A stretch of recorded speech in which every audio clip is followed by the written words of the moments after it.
한 사람은 참 다양한 호칭을 가지고 살아갑니다. 그리고 그 사람의 호칭은 그 사람이 맺고 있는 다양한 관계에 의해서 결정되어지는 것 같습니다. 예를 들면 저는 저희 부모님과의 관계 속에서는 아들이라는 호칭으로 불리웁니다. 제 아내와의 관계에서는 남편이라고 하는 호칭으로 불리고요. 제 아이들과의 관계에서는 아빠라고 하는 호칭으로 불리고, 또 성도님들과의 관계에서는 목사님이라고 하는 호칭으로 불리게 됩니다. 저라는 한 사람이 주변의 관계를 맺고 있는 다양한 사람들에 의해서 불림을 받는 호칭이 달라지는 것이죠. 그리고 그 호칭의 변화에 따라서 기대되는 모습도 동시에 존재합니다. 제가 아들이라고 불리울 때는 이 아버지를, 부모님을 향한 어떤 효도의 모습들이 기대되어지는 거고요. 남편이라고 불리울 때는 아내를 사랑하는 어떤 모습들이 기대되는 거고요. 아빠라고 불리울 때는 아이들을 양육하고 보호하고 지키는 어떤 모습들이 기대되고, 또 목사님이라고 불리울 때는 영적인 리더로서의 모습이 기대가 되어지는 것입니다. 그래서 우리는 다양한 관계에 의해서 다양한 호칭으로 불리어지게 되고요. 그 호칭에 의해서 기대되어지는 모습들이 존재한다는 거죠. 그리스도인도 마찬가지입니다. 여러분, 성경 안에는 그리스도인들을 부르는 다양한 호칭들이 있습니다. 그 호칭도 똑같이 적용이 될 수 있어요. 예를 들어 드리면 어떤 경우에서 그리스도인은 빛과 소금 또는 증인으로 불리웁니다. 이 빛과 소금, 증인으로 불리우는 것은 그리스도인이 세상 사람들과 관계를 맺을 때 불려지는 호칭입니다. 이 호칭에 불림 받을 때는 여러분 어떤 기대되는 모습이 있나요? 뭔가 거룩하고 뭔가 구별된 삶을 살아갈 거다 기대되어지는 모습이 있는 것이죠. 또 어떤 경우에 그리스도인은 형제, 자매 또는 한 몸의 지체라는 호칭으로 불리우기도 합니다. 이런 호칭으로 불리어질 때는 뭔가 연합과 단합, 하나됨 또는 봉사와 같은 모습들이 기대가 되어지는 것이죠.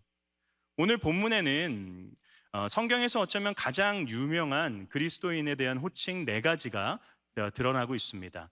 택하신 족속, 왕같은 제사장, 거룩한 나라, 그의 소유된 백성입니다. 여러분, 이 4가지의 호칭은요, 그리스도인이 하나님과의 관계 가운데서 불리어지는 호칭이라고 할 수 있습니다. 그리스도인은 하나님께서 택하신 족속이죠. 하나님 나라의 왕같은 제사장이고요, 하나님의 거룩한 나라이자 하나님의 소유된 백성입니다. 이 4가지의 호칭으로 그리스도인들이 불리어질 때 우리에게 기대되어지는 모습은 어떤 것일까요? 베드로전서 2장 9절의 하반절 말씀에 베드로 사도는 이렇게 이야기합니다. 함께 읽어보겠습니다. 이는 너희를 어두운 데서 불러내어 그의 기이한 빛에 들어가게 하신 이에 아름다운 덕을 선포하게 하려 하십니다. 아멘. 베드로 사도는 저희에게 이 4가지의 호칭을 이야기하고 난 후에 하나님이 이렇게 너희를 4가지로 호칭하시는 이는 어두운 곳에 있던 너희를 불러내어서 그의 기이한 빛, 어두운 곳은 사망과 죽음의 권세 가운데 놓여 있었다는 거죠. 근데 그의 기이한 빛입니다. 예수 그리스도께서 베풀어 주신 생명의 기이한 빛에 들어오게 하신 하나님의 아름다운 사랑과 은혜를 선포하기 위해서다라고 얘기하고 있죠. 그래서 저와 여러분이 이 4가지의 호칭으로 불리어질 때 우리 삶에서 기대되어야 되는 것은 무엇이냐면, 내가 하나님의 그 놀라운 사랑과 은혜를 선포하는 자로 존재해야 되는구나 라는 마음이 생기셔야 된다는 것입니다. 여러분, 어떻게 하면 저와 여러분의 삶을 통해 우리를 어둠에서 빛으로 불러주신 이 하나님 아버지의 놀라운 사랑과 은혜가 드러날 수 있을까요? 어떻게 선포될 수 있을까요? 우리가 거룩한 나라의 왕같은 제사장으로 살아갈 때 가능합니다. 여러분, 거룩한 나라 그리고 왕같은 제사장이라는 호칭이 무엇을 의미할까요? 오늘은 조금 좀 깊습니다. 그래서 제가 고민을 많이 했어요. 참 식사도 하시고 이제 참 졸리신 시간인데 성도님들 다 재우는 거 아닐까? 하지만 저는 저희 범호교회 성도님들의 수준을 믿습니다. 이 정도는 충분히 감당하실 수 있다라는 생각이 들어서 조금 깊이 있게 한번 파고들려고 합니다. 근데 정말 중요한 내용이에요. 저를 한번 좀 집중해 주셔서 잘 봐주시면 감사할 것 같습니다. 여러분, 하나님은 영이십니다. 그러다 보니까 하나님은 저희 눈에는 보이지 않습니다. 우리 눈에 보이지 않는 하나님께서 보이는 사람들에게 자신이 어떤 분이신지를 드러내주고 싶으셨어요. 그래서 하나님이 한 사람을 선택하십니다. 그리고 선택한 그 한 사람을 통해 한 나라를 세우기로 결정을 하세요. 하나님이 선택한 그 한 사람이 누구입니까? 저희가 주일날 계속 살펴보고 있던 아브라함입니다. 그래서 하나님이 아브라함을 처음부터 선택하셨던 목적은 아브라함을 통해 나라를 만들기 위해서였다라는 거죠. 그래서 하나님이 아브라함에게 어떤 축복을 약속하시나요? 땅과 자손의 축복. 국가가 이루어지기 위해서 필요한 영토 그리고 국민을 하나님께서 아브라함에게 약속하신 것이죠. 아브라함이 그 약속을 받들고 하나님이 허락하신 땅으로 떠났을 때 하나님이 그에게 자손의 축복을 허락하시죠. 그리고 그의 손자였던 야곱의 때에 하나님이 야곱의 이름을 이스라엘로 바꿔주십니다. 그래서 그때부터 이 야곱의 가정들은 이스라엘의 가정이 되어지는 것이죠. 흉년이 다가와요. 하나님이 이스라엘 이 가족들이 흉년에 멸망하지 않도록 요셉을 애굽 땅으로 보내십니다. 그리고 그를 애굽의 국무총리로 세우시고 이스라엘의 모든 가정들이 애굽에로 이주하여서 생존케 하십니다. 400년 동안 생존했을 때 70여 명에 불과했던 이스라엘의 가정들은 장전만 60만 명이 넘는 거대한 민족으로 발전하게 되죠. 하나님이 약속하신 백성이 이루어졌습니다. 그래서 하나님이 모세라고 하는 사람을 세우셔서 이스라엘 백성들을 애굽으로부터 탈출시켜 주시죠. 그게 출애굽입니다.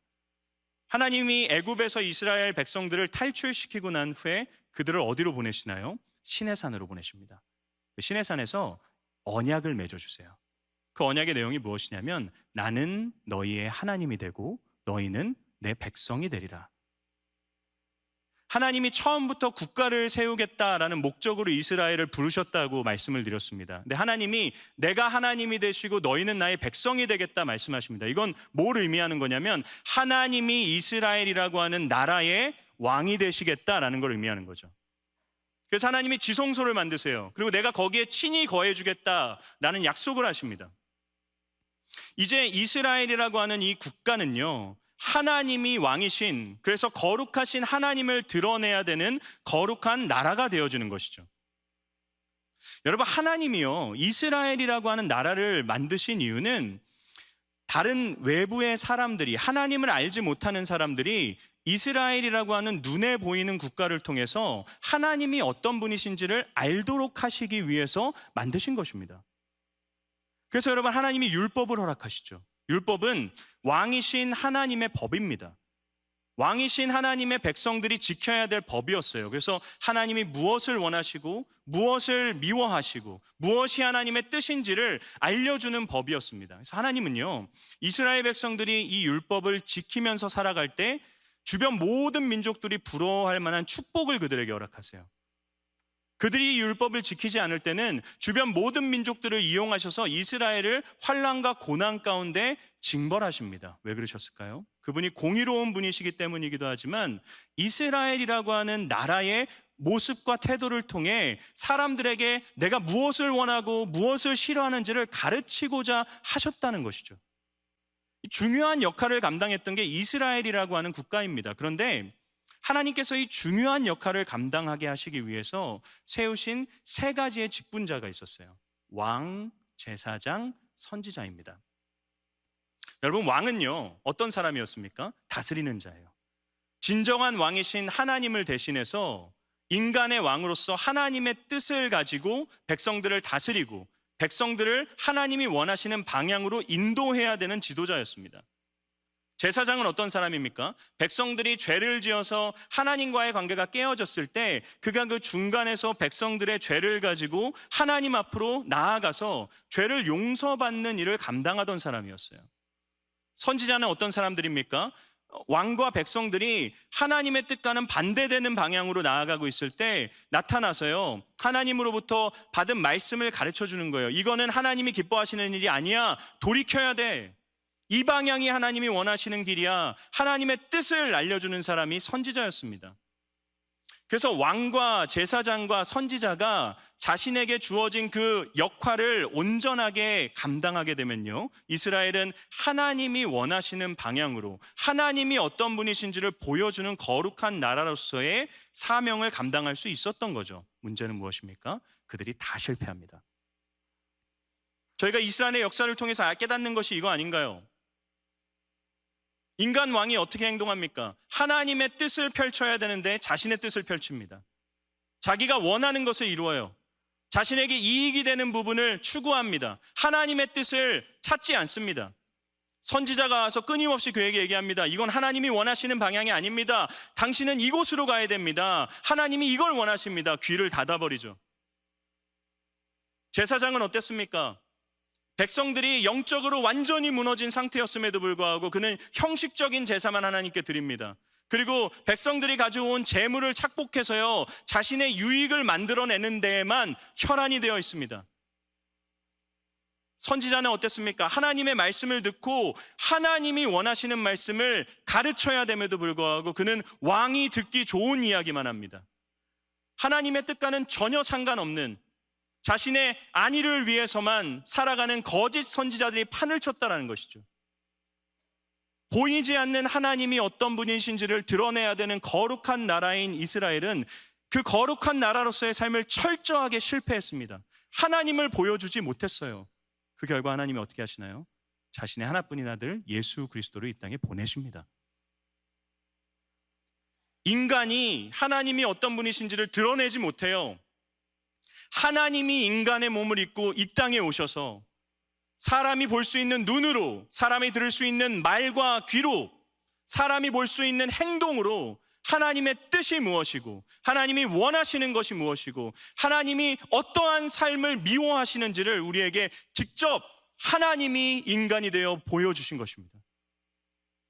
여러분, 그래서 그분이 이 땅에 오셔서 어떤 역할을 감당하시나요? 왕과 제사장과 선지자의 역할을 감당하십니다.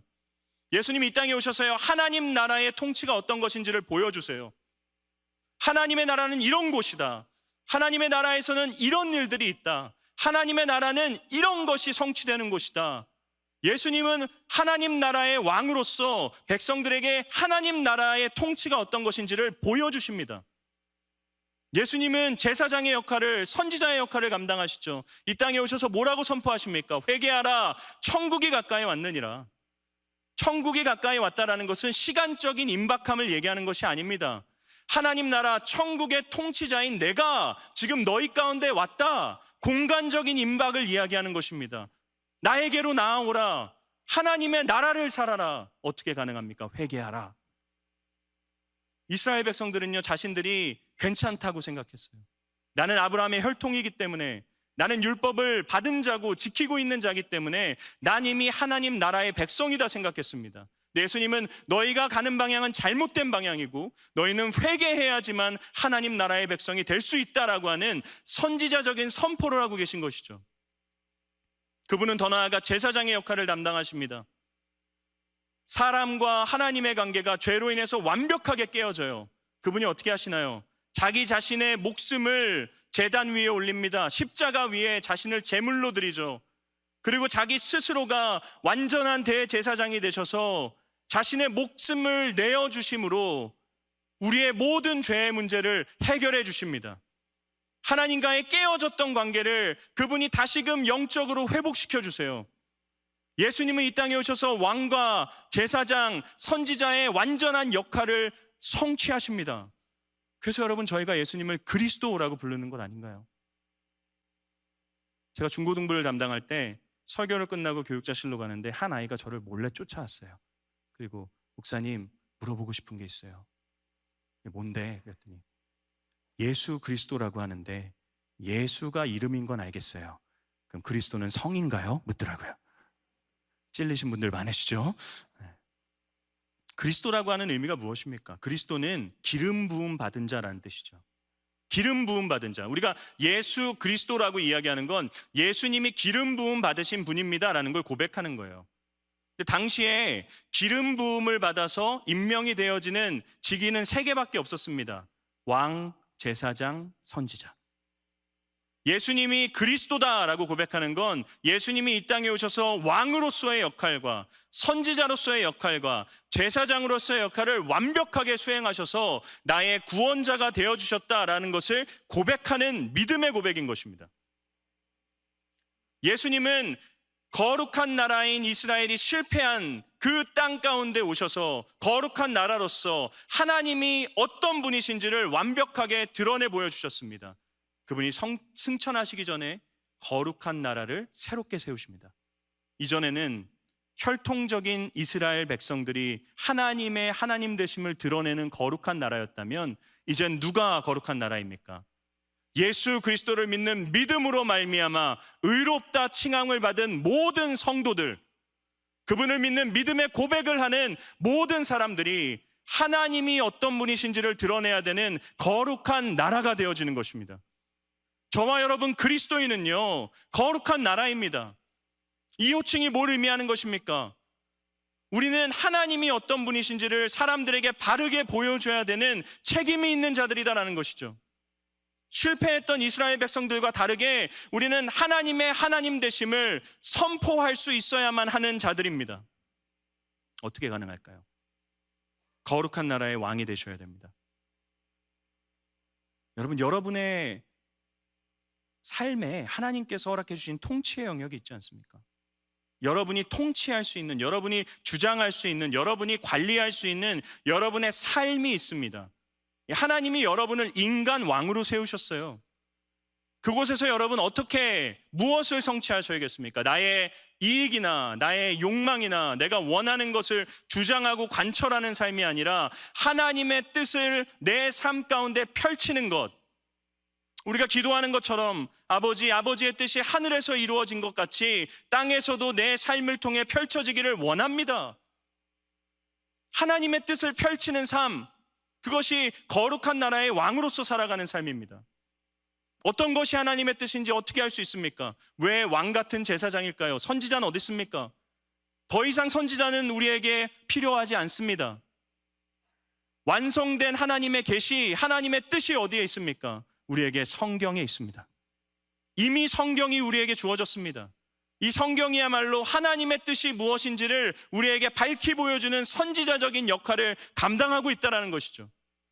하나님의 말씀을 읽으시면서 하나님의 뜻이 무엇인지를 깨닫고 내게 주어진 삶의 영역 가운데서 하나님의 뜻을 이루는 자로 살아가는 것, 그게 거룩한 나라의 왕으로 살아가는 것입니다. 또한 우리는 거룩한 나라의 제사장으로 살아가야 돼요. 여러분, 종교개혁 이전의 시대에, 아까 말씀드린 구약의 이스라엘의 시대에는요, 인간이 죄를 짓고 하나님께 나아가기 위해서는 인간 제사장이 필요했습니다. 하나님께 직접 나아갈 수 없었어요. 꼭 인간 제사장을 통해서만 하나님께 나아갈 수 있었습니다. 그런데 예수 그리스도께서 십자가 위에서 자신의 몸을 제물로 내어주십니다. 완전한 제사를 대제사장이 되셔서 이루어내십니다. 그 결과 어떤 일이 일어나게 되나요? 휘장이 갈라집니다. 휘장은 하나님이 임재하신다는 것을 상징하는 지성소와 사람들을 가로막는 벽이었어요. 거룩하시고 완전하신 하나님 앞에 불완전한 인간이 나아가면 죽을 수밖에 없기 때문에 인간을 보호하시기 위해 하나님께서 허락하신 담이 휘장이었습니다. 그런데 예수 그리스도께서 십자가 위에서 목숨을 내어 던지셨을 때 휘장이 반으로 갈라집니다. 뭘 의미하는 건가요? 이제 더 이상 인간 제사장을 통해서 나아가는 것이 아니라 예수 그리스도 그분의 죽으심과 부활하심을 고백하고 믿는 믿음을 통해 누구든지 하나님 앞에 은혜의 보좌 앞으로 나아갈 수 있다는 것을 의미하는 거죠. 여러분, 이게 종교개혁 아닌가요? 종교개혁 이전에는요, 우리가 하나님 앞에 나아가기 위해선 사제의 도움이 필요했습니다. 그렇게 믿었어요. 사제에 의해서 접법한 세례를 받아야지만 구원이 시작된다라고 주장했습니다. 내 죄를 용서받기 위해서는요, 인간 제사장의 역할을 감당하는 사제에게 나아가서 고해성사를 해야 되고, 그 사제에 의해서 해야 되는 행동들을 했을 때 내 죄가 용서받을 수 있다라고 생각했습니다. 인간 제사장이 필요하다고 생각했어요. 그런데 예수 그리스도의 이름 아래 우리는 얼마든지 하나님의 은혜의 보좌 앞으로 나아갈 수 있습니다. 예수 그리스도의 이름 아래서 우리는 누군가의 도움 없이도 우리의 죄악을 하나님 앞에 아뢰고 용서받을 수 있습니다. 이게 종교개혁의 정신 아닙니까, 여러분? 우리는 거룩한 나라의 제사장으로, 만인 제사장으로서 하나님 앞에 나아갈 수 있는 자들입니다. 내가 살아가고 있는 삶의 현장에서, 내가 살고 있는 곳을 하나님께 나아가는 제사장, 예배의 장소로 만드는 것입니다. 누가 해야 됩니까? 저 같은 목사와 선교사와 사역자들만 이 일을 감당해야 되는 건가요? 그렇지 않죠. 예수님을 믿는 모든 사람들, 그 믿음의 고백을 하는 모든 사람들이 거룩한 나라의 왕과 같은 제사장들입니다. 여러분, 저는요 목사입니다. 목사는 제 직분이지 제 신분이 아니에요. 이 차이가 이해되시나요? 목사는 제 직분입니다. 제 신분이 아닙니다. 저는 목사이지 성직자가 아닙니다. 성직자는요 성스러운 직업이다라는 것을 의미하죠. 성직자가 제가 되어버리면 성스럽지 못한 직업도 있다라는 것을 의미해요. 그렇지 않습니다. 저는 그냥 직분으로서 하나님께 받은 목사라고 하는 직분을 감당하고 있을 뿐입니다. 여러분 모두가 사실 엄밀히 이야기하면 성직자입니다. 거룩한 하나님의 백성이 되었습니다. 저뿐만이 아니라 이곳에 있는 모든 그리스도인들은 거룩한 하나님의 백성이 된 자들입니다. 어디서 왕과 같은 제사장으로 살아가야 되나요? 여러분의 일상에서요. 예배에 모였을 때, 교회 사람들 만났을 때, 교회 어떤 행사를 할 때만 하나님의 뜻에 순종하는 것 같고 하나님께 나아가는 것 같은 게 아니라 내가 살아가고 있는 내 일상의 자리에서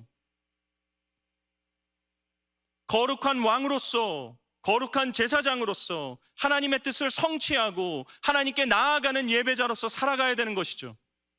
여러분 가정주부이십니까? 여러분의 가정은 거룩한 곳입니다. 왜 그렇습니까? 거룩한 여러분이 있기 때문이죠. 그곳에서 여러분은 거룩한 나라의 왕으로서 하나님의 뜻을 가정 가운데 성취하셔야 됩니다. 여러분은 거룩한 제사장으로서 그곳에서 여러분의 가정을 하나님께 예배를 드리는 예배의 자리로 만드셔야 됩니다. 여러분 직장을 다니십니까? 여러분 그곳에서 거룩한 나라의 왕으로서 사셔야 됩니다.